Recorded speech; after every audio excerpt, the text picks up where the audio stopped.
৭৩.৫ পেয়ে যে student chance পায় না, সেখানে ৪০ পেয়ে একটা স্টুডেন্ট চান্স পাচ্ছে। আমার সলিমুল্লাহ মেডিকেলে ৫৫০তম মেধাস্থান পর্যন্ত চান্স পেতে পারে, সেখানে ১৩,০০০তম একটা স্টুডেন্ট কিভাবে চান্স পায়? সেই জায়গায় ৪০-৪১ পেয়ে সে একটা সরকারি মেডিকেল চান্স কিভাবে পায়? কাটমার্ক ৭৩.৭৫, সেই জায়গায় ৪০-৪১ মার্কের ডিফারেন্সটা আপনারা নিশ্চয়ই বুঝতেছেন। এত হিউজ একটা ডিফারেন্স হওয়ার পরও যে স্টুডেন্ট চান্সই পায় না, সে আরেকটা স্টুডেন্ট ৪০ পেয়ে কিভাবে চান্স পায়, সেটাই আমাদের প্রশ্ন।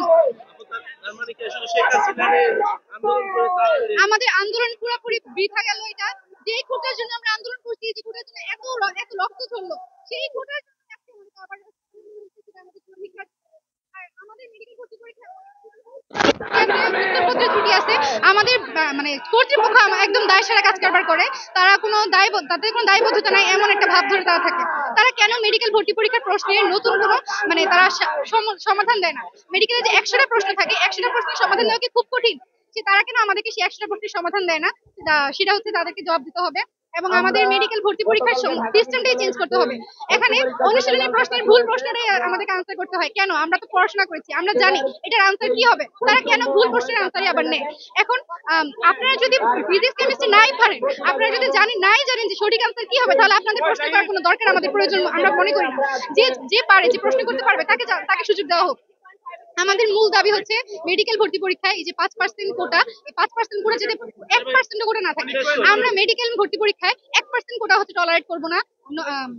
যারা হচ্ছে দিনরাত পরিশ্রম করে, ২৪ ঘন্টা পরিশ্রম করে, অনেক কষ্ট করতে হয়। আমরা অনেক কষ্ট করে মেডিকেল ভর্তি পরীক্ষায় চান্স পাই, একটা সিট পাই। সেই জায়গায় কেউ শুধুমাত্র একটা মুক্তিযোদ্ধা কোটার জেরে ৫% একটা কোটার জেরে সে কেন একটা ভালো মেডিকেল বা সরকারি মেডিকেলে চান্স পাবে? আমরা চাই এই কোটা প্রথার অবসান ঘটুক।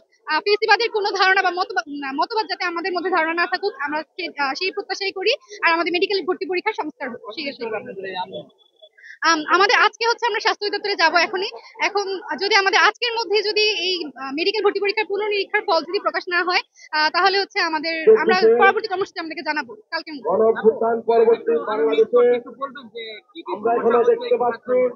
মেইন সমস্যা হচ্ছে যে আজকে আমরা এখানে আসছি, সেটা হচ্ছে কোটা। যে কোটার জন্য আমরা রক্ত দিচ্ছি, সেই কোটা কেন এখনো থাকবে? জুলাইয়ের আন্দোলন কেন জানুয়ারিতে এসে ব্যর্থ হয়ে যাবে? এখন এই কোটা কিন্তু ৫%, আপনাদের কাছে শুনতে খুবই মনে হয় যে ৫% সামান্য একটা কোটা, কিন্তু ৫% কিন্তু হিউজ।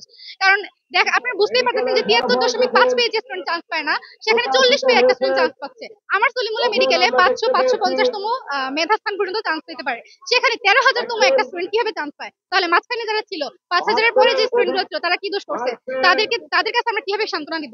আমার যে ছোট ভাই বোনগুলো হচ্ছে মানে 0.25, আপনারা বুঝতেই পারতেছেন 0.25 এর জন্য চান্স পাচ্ছে না, সেই জায়গায় একটা স্টুডেন্ট ৪০-৩৭ পেয়ে চান্স পাচ্ছে। এই দায়ভার আমরা কাকে দিব? আমরা জানি না ওদেরকে কিভাবে আমরা সমবেদনা জানাবো। আমার নিজেরও বলার ভাষা নেই। কর্তৃপক্ষকে এই জবাব দিতে হবে কেন কোটা ব্যবস্থা এখনো আছে, এবং তাদেরকে এই যে মেডিকেল ভর্তি পরীক্ষার ফ্রিডম ফাইটার কোটা বাদ দিয়ে যে সিলেকশনটা হবে, এটা যদি আজকের মধ্যে পুনঃপ্রকাশ করে। এবং আমরা চাই যে মেডিকেল ভর্তি পরীক্ষার যে সিস্টেমটা, এই সিস্টেমটা সংস্কার হোক, সেই আশাই করছি। আসসালামু আলাইকুম।